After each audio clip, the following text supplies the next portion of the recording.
ನಮಸ್ತೆ ಎಲ್ಲ ವೀಕ್ಷಕರಿಗೆ. ಇವತ್ತಿನ ರೆಸಿಪಿ ಈಸಿಯಾಗಿ ಚಿಕನ್ ಚಾಪ್ಸ್ ಮಾಡುವ ವಿಧಾನ. ಈ ಚಾಪ್ಸ್ ದೋಸೆ, ರೊಟ್ಟಿ, ಚಪಾತಿ ಎಲ್ಲದಕ್ಕೂ ಬಹಳ ರುಚಿಯಾಗಿರುತ್ತದೆ. ಕೇವಲ 20 ನಿಮಿಷದಲ್ಲಿ ಮಾಡಿಕೊಳ್ಳಬಹುದು. ಗ್ಯಾಸ್ ಸ್ಟವ್ ಮೇಲೆ ಪಾತ್ರೆಯನ್ನಿಟ್ಟು ಮೀಡಿಯಂ ಫ್ಲೇಮ್ನಲ್ಲಿ ಇಟ್ಟುಕೊಳ್ಳಬೇಕು. ಗ್ಯಾಸ್ನ ಫ್ಲೇಮನ್ನು ಪಾತ್ರೆಗೆ 4 ಟೇಬಲ್ ಸ್ಪೂನ್ ಎಣ್ಣೆಯನ್ನು ಹಾಕಿಕೊಳ್ಳಬೇಕು. ಎಣ್ಣೆ ಬಿಸಿಯಾದ ಮೇಲೆ ಚೆನ್ನಾಗಿ ತೊಳೆದು ಇಟ್ಟುಕೊಂಡಿರುವ 1.5 kg ಚಿಕನನ್ನು ಒಗ್ಗರಣೆಗೆ ಹಾಕಿಕೊಳ್ಳಬೇಕು. ಚಿಕನನ್ನು ಬಾಡಿಸಲು ಸ್ವಲ್ಪ ಹರಳುಪ್ಪು, ಅರ್ಧ ಟೇಬಲ್ ಸ್ಪೂನ್ ಅರಿಶಿನ ಹಾಕಿ ಚಿಕನನ್ನು ಮಿಕ್ಸ್ ಮಾಡಿಕೊಳ್ಳಬೇಕು. ಚಿಕನ್ನಿನಲ್ಲಿರುವ ನೀರಿನಂಶ ಹೋಗುವವರೆಗೂ ಹಾಗೆ ಬೇಯಲು ಒಗ್ಗರಣೆಯಲ್ಲಿ ಬಿಡಬೇಕು. ಈ ಕಡೆ ಮಿಕ್ಸಿ ಜಾರಿಗೆ 2 ಮೀಡಿಯಂ ಗಾತ್ರದ ಈರುಳ್ಳಿ, 1.5 ಇಡಿ ನಾಟಿ ಬೆಳ್ಳುಳ್ಳಿ, ಅರ್ಧ ಇಂಚಿಗಿಂತ ಕಮ್ಮಿ ಶುಂಠಿಯನ್ನು ಜಾಸ್ತಿ ಹಾಕಿಕೊಳ್ಳಬಾರದು, 1 ಇಡಿ ಕೊತ್ತಂಬರಿ ಸೊಪ್ಪು,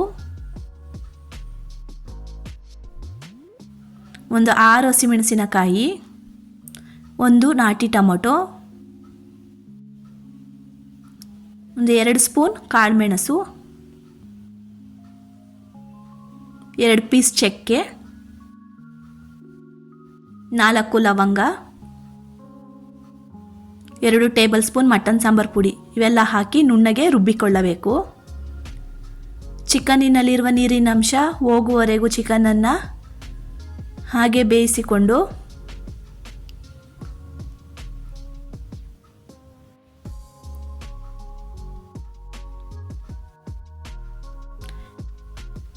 ಚಿಕನ್ನಿನಲ್ಲಿ ನೀರಿನಂಶ ಕಮ್ಮಿ ಆದ ಮೇಲೆ ರುಬ್ಬಿಕೊಂಡ ಮಸಾಲೆಯನ್ನು ಹಾಕಿಕೊಳ್ಳಬೇಕು. ಎಲ್ಲವನ್ನು ಚೆನ್ನಾಗಿ ಮಿಕ್ಸ್ ಮಾಡಿಕೊಂಡು ಮಸಾಲೆಯಲ್ಲಿರುವ ಹಸಿ ವಾಸನೆ ಹೋಗುವವರೆಗೂ ಹಾಗೆ 6 ನಿಮಿಷ ಬೇಯಲು ಬಿಟ್ಟು ಈ ಕಡೆ ಮಿಕ್ಸಿ ಜಾರಿಗೆ 2 ಇಡಿ ತೆಂಗಿನಕಾಯಿ ತುರಿ, ಅರ್ಧ ಟೇಬಲ್ ಸ್ಪೂನ್ ಗಸಗಸೆ, 4 ಕಾಳು ಹುರಿಗಡಲೆ ಎಲ್ಲವನ್ನು ಚೆನ್ನಾಗಿ ರುಬ್ಬಿಕೊಂಡು ಮಸಾಲೆಯಲ್ಲಿ ಹಸಿ ವಾಸನೆ ಹೋದ ಮೇಲೆ ರುಬ್ಬಿಕೊಂಡ ತೆಂಗಿನಕಾಯಿಯ ಮಿಶ್ರಣವನ್ನು ಹಾಕಿ ನಮಗೆ ಯಾವ ಕನ್ಸಿಸ್ಟೆನ್ಸಿ ಬೇಕೋ ಆ ಕನ್ಸಿಸ್ಟೆನ್ಸಿಗೆ ಚಾಪ್ಸ್ಗೆ ನೀರನ್ನು ಹಾಕಿ ರುಚಿಗೆ ತಕ್ಕಷ್ಟು ಉಪ್ಪನ್ನು ನೋಡಿ ಹಾಕಿಕೊಳ್ಳಬೇಕು. ಮೊದಲೇ ಹಾಕಿಕೊಂಡಿದ್ವಿ. ಇದನ್ನು 10 ನಿಮಿಷ ಚೆನ್ನಾಗಿ ಬೇಯಲು ಬಿಟ್ಟು